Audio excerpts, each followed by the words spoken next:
बच्चे के किसी के पास पैसे नहीं है वहाँ पर कैंटीन में कुछ खाने के, तो क्या वो बच्चा भूखा रहेगा? इस प्रकार की ये हरकतें जो स्कूल कर रहा है ये बर्दाश्त नहीं की जा सकती। हमारे माननीय प्रधानमंत्री जी कह रहे हैं कि 2047 का भारत विकसित भारत होगा, तो इस तरह से तो आप विकसित भारत नहीं बना पाएंगे। जो हमारे सरकारी स्कूल है, गवर्नमेंट स्कूल है, वहाँ जो बच्चे पढ़ते हैं उनको टाइम से बुक्स नहीं मिल पाती हैं, टाइम से फैसिलिटीज नहीं मिल पाती हैं, टीचर्स प्रॉपर नहीं होते हैं, बच्चों को एजुकेशन नहीं मिलता है, ना वो प्रॉपर उनकी अटेंडेंस क्रिएट करते हैं, ना बच्चों को सिखाने में इंटरेस्टेड है। इवन सरकारी स्कूल के टीचर्स जा करके दिन भर बैठ करके दूसरे काम करने को राजी है, बच्चे को पढ़ाने को नहीं राजी। नजफगढ़ में कृष्णा सोशल वेलफेयर ट्रस्ट की ओर से एक प्रेस कॉन्फ्रेंस का आयोजन किया गया। इस कॉन्फ्रेंस में ट्रस्ट के सभी मेंबर्स मौजूद रहे, जहां उन्होंने स्कूलों की बढ़ती फीस और स्कूलों में होने वाली नाइंसाफी की समस्याओं को लेकर गंभीर चर्चा की। ट्रस्ट के सदस्यों ने कहा कि लगातार बढ़ती फीस से अभिभावकों पर आर्थिक बोझ बढ़ रहा है, जिसे नियंत्रित करने की आवश्यकता है।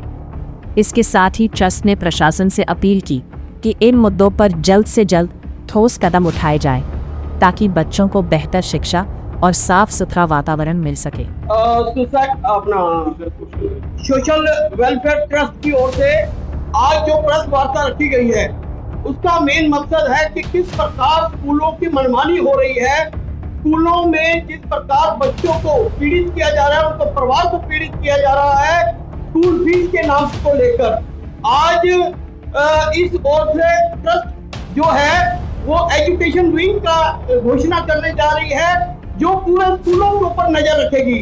जिस प्रकार के हालात है स्कूलों के, लगातार आप देख रहे हैं कि अखबारों में भी देख रहे हैं, चैनलों पर भी देख रहे हैं और भी कई जगह देख रहे हैं, मगर स्कूलों की मनमानी कोई भी बंद नहीं हो रही। स्कूल लगातार ना तो प्रशासन की परवाह कर रहे हैं, ना बच्चों की परवाह कर रहे हैं, ना उनके परिवार की परवाह कर रहे हैं।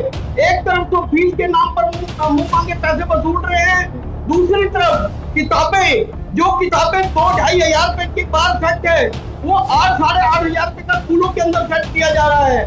साथ साथ जो ड्रेसें हैं वो भी कई गुना रेटों के ऊपर दी जा रही है। इसको लेकर जो ट्रस्ट है वो लगातार इन स्कूलों के ऊपर नजर रखेगी और यहाँ तक के कानूनी कार्रवाई भी करेगी, क्योंकि ये बच्चों की लाइफ के साथ खिलवाड़ हो रहा है, उनकी शिक्षा के साथ खिलवाड़ हो रहा है। ये हम लोग बिल्कुल बर्दाश्त नहीं करेंगे। जो हालात आज के हो चुके हैं वो ऐसे हो चुके हैं कि लगातार हम प्रशासन से भी बात करते जा रहे हैं, मगर कोई भी ना तो प्रशासन इस पे कोई कार्रवाई कर रहा है, ना कोई राजनीतिक दल आगे आ रहा है, ना कोई सरकार आगे आ रही है। उसका कारण एक ही है, क्योंकि ये स्कूल जो है बड़े बड़े उद्योगपतियों के, बड़े बड़े फाइनेंसरों के, जिनके आगे जो सरकारें और प्रशासन बोलना पड़ जाता है, वो इनके आगे कोई कार्रवाई नहीं कर पाता। उनको डर हो क्योंकि वो स्कूल जो है इनके फाइनेंसर है, वो स्कूल इनको फाइनेंस करते हैं और आने वाले समय में जिस प्रकार के हालात हैं उसको देखते हुए बच्चों कई बार डर जाते हैं, उनके परिवार डर जाते हैं बोलने से कि हमारे बच्चों के खिलाफ कोई कार्रवाई ना हो जाए, हमारे बच्चों के उनके कहीं पर एग्जाम ना रोक लिए जाए या उनको किसी प्रकार स्कूल में तंग ना किया जाए। इसको लेकर जो ट्रस्ट है वो हर तरफ से बच्चों की जो शिकायतें हैं वो सुनेगी और विंग बनाएगी जगह जगह जाके, चाहे साउथ में हो, वेस्ट में हो, नॉर्थ में हो, हर जगह जाके, जिसको लेकर किसी की भी कोई शिकायत होगी वो जो भी शिकायत होगी लिखत में लेगी। उन स्कूलों के बच्चों का कोई भी नाम डिस्क्लोज नहीं किया जाएगा, मगर जो ट्रस्ट है वो उसको काम करेगी और उन बच्चों के ऊपर किसी प्रकार की भी कोई दिक्कत ना आए, इसका भी पूरा ख्याल रखते हुए स्कूलों के ऊपर पूरा दबाव बनाएगी कि कोई भी स्कूल इस प्रकार की कार्रवाई ना करे और इस प्रकार की हरकत ना करे जो बच्चों के भविष्य के साथ खिलवाड़ हो। आज के हालात ये हो चुके हैं, बच्चे जो हैं दिन प्रतिदिन भटकते जा रहे हैं और स्कूल जो है अपनी मनमानी से बाहर नहीं आ रहे। इसको लेकर आज जो है ट्रस्ट ने जो है अपनी ये घोषणा की है। अभी आपके सामने पूरे विंग के कुछ सदस्य चुने गए हैं, उनकी भी घोषणा की जाएगी। और ये प्राइवेट स्कूल करप्शन को बढ़ावा दे रहे हैं। ये जिस प्रकार की करप्शन की शुरुआत बच्चों की यहाँ से कर रहे हैं, जो आने वाले बच्चों को ये पता लग जाता है कि उनके जो माँ बाप हैं वो कर्जा लेके पढ़ा रहे हैं, वो उनको कहीं से पैसा पकड़ के पढ़ा रहे हैं, जेवर गिरवी रख के पढ़ा रहे हैं, किसी प्रकार का भी कुछ मकान गिरवी रख के पढ़ा रहे हैं, तो वो बताओ आने वाले भविष्य में करप्शन नहीं करेंगे तो क्या करेंगे? तो बताओ, ये करप्शन की शुरुआत कहां से हो चुकी है? ये करप्शन की शुरुआत ये प्राइवेट स्कूलों से हो चुकी है। ये प्राइवेट स्कूल ये बढ़ावा दे रहे हैं। इन प्राइवेट स्कूलों के ऊपर लगाम लगनी चाहिए, वरना ये सोच लो कि आने वाले समय में कभी ये मत सोचना कोई ऊंचे ओहदे वाला बैठकर बिना करप्शन के काम करेगा। करप्शन का जो लेवल होगा, चाहे वो नेता बने, चाहे वो व्यापारी बने, चाहे वो अपना किसी भी पोस्ट पे आ जाए, सरकारी पोस्ट पे आ जाए, वो पहले देखेगा कि मेरे माँ बाप ने ये कर्जा लेके मुझे पढ़ाया है, ये यहाँ पर इन्होंने अपना मकान गिरवी रखा हुआ है, यहाँ पर जेवर गिरवी रखे हुए हैं, तो तब वो ये समझ लो कि वो पहले कहेगा कि मैं वो पैसे पहले पूरे करूं, तब जाके वो उसको वो आदत पड़ जाएगी। इसलिए जब एजुकेशन हमारी सस्ती होगी तो करप्शन भी नहीं होगी, तो करप्शन पे लगाम लगेगी। ये हमारी शुरुआत रहनी चाहिए। एजुकेशन के ऊपर कभी भी ऐसा लोड नहीं डालना चाहिए कि बस्ता तो हैवी है, उसके ऊपर फीसें भी इतनी हैवी है कि बच्चा उसमें तब जाए, परिवार उसमें तब। मैं परमार साहब से पूरी तरह सहमत हूँ और आपके माध्यम से सरकार से मैं 2-3 चीजें पूछना चाहता हूँ।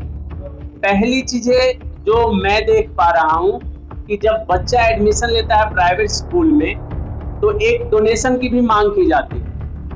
अब वो डोनेशन मान लीजिए कि जो सक्षम है वो तो दे रहा है, जो सक्षम नहीं है उनके बच्चों का एडमिशन नहीं हो पा रहा है।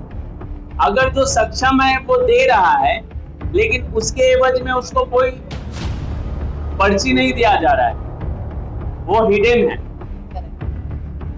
दूसरी चीज, एक चीज मैंने बड़ा बेसिक चीज जो मैंने नोटिस किया है पिछले 2-3 सालों में, क्योंकि मेरा बच्चा भी स्कूल में पढ़ता है, जो मैंने नोटिस किया है कि जो EWS का बच्चा स्कूल में पढ़ रहा है और एक फीस दे के बच्चा पढ़ रहा है, तो उन दोनों के दरमियान जो उनका बिहेवियर है वो बिल्कुल बदला हुआ है। मैं ये नहीं कहता कि बहुत ज्यादा बदला हुआ है, लेकिन बदला हुआ है।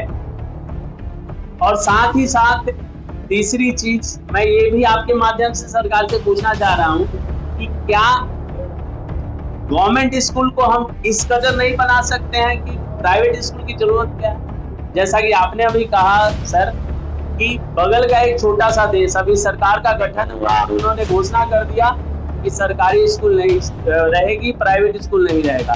यहाँ बिल्कुल हो सकता है, हमारा तो 150 करोड़ का देश है, हमारी सरकार सक्षम भी है, और जैसा कि हमारे माननीय प्रधानमंत्री कह रहे हैं कि 2047 तक विकसित भारत बना देंगे। प्लस जैसा कि मैडम ने कहा, सर ने भी कहा कि उन्होंने हर चीज के अपना ना एक दुकान खोली है स्कूल में, जबकि ऐसा नहीं होना चाहिए। बुक्स भी आप यहाँ से ले जाइए, uniform, school shoes, even stationery तक प्रोवाइड करने लग गए, जिसमें कि जो आप अगर वो कलर बॉक्स का देखें तो मार्केट में 20 रुपए का मिलता है, वहाँ 100 रुपीज चार्ज करते हैं कलर पेंसिल स्कूल वाले। ऐसा क्यों? तो इसके ऊपर गवर्नमेंट की तरफ से रोक लगनी चाहिए। हमने एजुकेशन को इसीलिए बनाया है कि शिक्षा सबको बराबर मिलनी चाहिए। ऐसा नहीं है कि भाई किसी की इनकम ज्यादा तो उससे बढ़िया मिले, किसी की इनकम कम तो उससे नहीं मिले। इस चीज के लिए हमारी मुहिम यही है कि हम इस पे ही फाइट करेंगे और इसको एक सर्टेन लेवल पर जाएंगे, सबकी इक्वल। सर, ये एजुकेशन फॉर ऑल जो वर्ड बोला जाता है ना, एजुकेशन फॉर ऑल, तो ये एजुकेशन फॉर ऑल होना चाहिए, चाहे वो एक पुअर फैमिली का बच्चा हो, चाहे वो एवरेज का हो, चाहे वो मीडियम का हो, चाहे वो रिच का हो। एजुकेशन फॉर ऑल ये हक है, किसी हक का कहीं नहीं मारना चाहिए। ये जो फीस बढ़ रही है, ये अदर एक्स्ट्रा चीजें जो बढ़ रही है, स्कूल के अंदर कमर्शियल जो हब बन चुका है, स्कूल एक 5 स्टार होटल की तरह बन चुका है। स्कूल विद्या का मंदिर, विद्या के मंदिर की तरह ही दिखना चाहिए, ना कि एक कमर्शियल होटल। मैं आपको एक और छोटा सा उदाहरण दूंगा। कुछ स्कूलों की शिकायतें आई हैं, उन्होंने बच्चों को यहाँ तक बोला है कि लंच बॉक्स नहीं लाओगे आप स्कूल के अंदर, कि जो खाओगे आप कैंटीन के अंदर खाओगे। कि भाई वहाँ पर बच्चों को, जो बच्चा नहीं पैसे दे सकता कैंटीन में, वो भूखा रहे सारा दिन। यहाँ तक की हरकत हो चुकी है स्कूलों की, यहाँ तक की ये गिरावट आ चुकी है। तो इस चीजों को लेकर भी जो है हमारी ट्रस्ट इन पर पूरी नजर रखे हुआ है और जो स्कूल ऐसे मिलेंगे बिल्कुल बर्दाश्त नहीं करेंगे, हमें चाहे जिस मर्जी हद तक जाना। ट्रस्ट की ओर से जो आज प्रश्न रखी गई है इसमें है कि एजुकेशन विंग की घोषणा जो आज की गई है, क्योंकि आप देख रहे हैं लगातार स्कूल कॉलेजों में अपना स्कूलों में किस प्रकार की मनमानी हो रही है, किस प्रकार का वहां पर हाल किया गया है। बच्चों के मुंह मांगे पैसे वसूले जा रहे हैं, चाहे वो स्कूल फीस के नाम पर हो, ड्रेसेस के नाम पर हो, किताबों के नाम पर हो। जो किताबें बाहर 2-2.5 रुपए का सेट है वहां पर 8-8.5 रुपए का सेट लिया जा रहा है।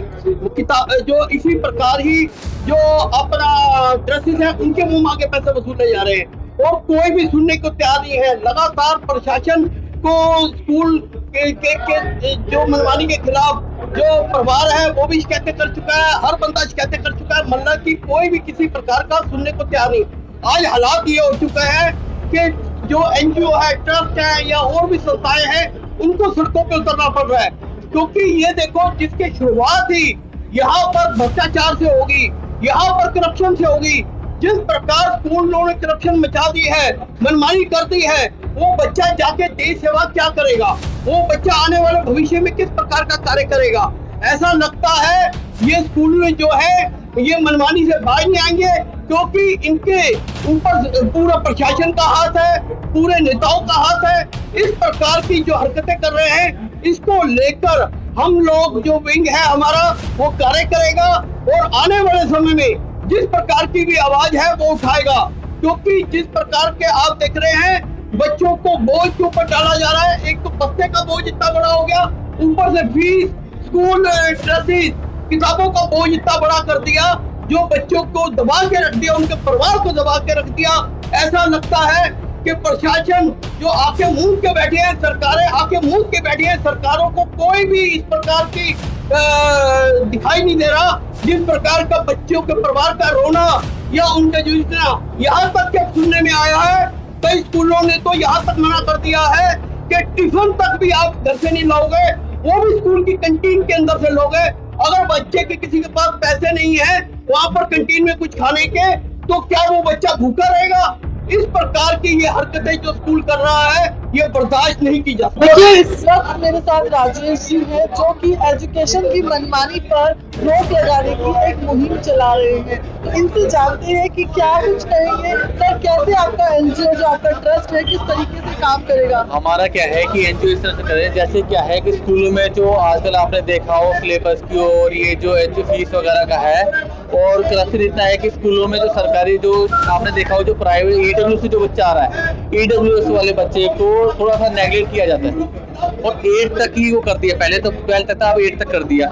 अब इसमें भी क्या कर दिया कि धीरे धीरे उस बच्चे को नेगलेक्ट करते हैं, उसके मार्क्स वगैरह कम कर दिया, फिर कई बार फेल कर देते हैं। उस फेल करने के बाद क्या है कि वो कहते हैं 9th में अगर चाहिए तो आपको हमारे स्कूल में वो लेना पड़ेगा, ये सुना है। उसके बाद वो क्या करते हैं, उसको प्रमोट अगर चाहिए, आपको प्रमोशन चाहिए उसमें 9th में जाने की, तो प्राइवेट में एडमिशन उसी स्कूल में लेना पड़ेगा, नहीं तो 8 से फेल दिखा देते हैं। ये है बेसिकली आप इस चीज पे काम करते हैं और बच्चे एजुकेशन में दब गए हैं, कहीं फाइनेंशियली कहीं। हाँ, तो उनके लिए भी हम आवाज उठाना चाहते हैं। तो ये सुना आपने एजुकेशन का जो करप्शन इतना ज्यादा बढ़ चुका है उसको लेकर के एक नई पहल शुरू की गई है। ये वाकई बड़ी काबिल तारीफ है कि इस पहल से बच्चों को बड़ी ही राहत मिलेगी और एजुकेशन सिस्टम की करप्शन पर रोक लगेगी।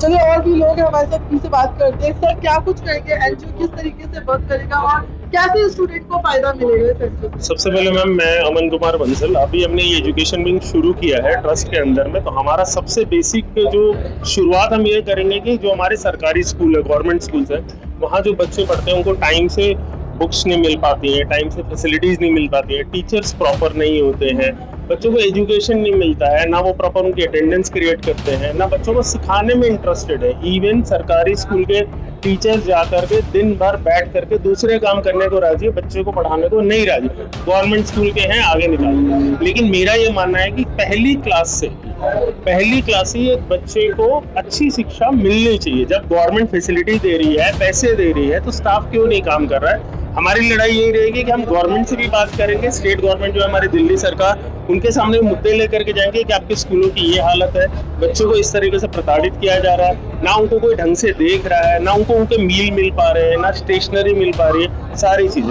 तो हमारी मुहिम की शुरुआत हम यहाँ से करेंगे और इसके साथ साथ जितने भी मुद्दे आएंगे हम बिल्कुल उसको एड्रेस करके सॉल्व करने की कोशिश करेंगे। Thank you. देखिए अभी हमारे साथ इस ट्रस्ट के और भी लोग हैं। सर क्या मेरा नाम संतोष कुमार यादव है। मैं आपके माध्यम से सरकार से दो ही सवाल करना चाहता हूँ कि जो शिक्षा है, मेरा कहना है कि जो शिक्षा है वो सरकार का काम था, प्राइवेट हाथों में क्यों गया? अगर सरकारी स्कूल में सरकार चाहे तो सरकारी स्कूल की शिक्षा व्यवस्था को इतना अच्छा करे। कहीं ना कहीं तो सरकार को भी इसका बेनिफिट मिल ही रहा है। हाँ बिल्कुल मिल रहा है, बेवजह तो नहीं हो रहा है, कुछ ना कुछ तो हो ही रहा है कि जो शिक्षा है वो सरकार का काम है। पूरे देशवासी को सरकारी शिक्षा, सरकार की तरफ से मुफ्त शिक्षा मिलनी चाहिए। जो हम कोई भी सामान खरीद रहे हैं, कुछ भी XYZ कोई भी खरीद रहा है, हर तबके का लोग, तो वो सरकार को टैक्स दे रहा है ना। तो मेरा कहना है, मेरा आपके माध्यम से सरकार से सिर्फ एक सवाल है कि जो शिक्षा का स्तर आप सरकारी स्कूल में इतना अच्छा कीजिए ना कि लोग हम जैसे लोग, कोई भी लोग प्राइवेट स्कूल की तरफ जाएंगे ना। तो मेरा तो सिंपल सा आपके माध्यम से ये सरकार से सवाल है। जैसा कि अभी देखा इन दिनों नेपाल में सभी प्राइवेट स्कूल बंद। इसमें सरकार को सोचना पड़ेगा। जिस तरह हमारे माननीय प्रधानमंत्री जी कह रहे हैं कि 2047 का भारत विकसित भारत होगा, तो इस तरह से तो आप विकसित भारत नहीं बना पाएंगे। लोगों के लिए आपको काम करना पड़ेगा। तो मैं बस आपके माध्यम से सरकार से ये गुजारिश करूंगा कि शिक्षा के स्तर में सुधार लाया जाए और शिक्षा सबके लिए मुफ्त हो। धन्यवाद जी।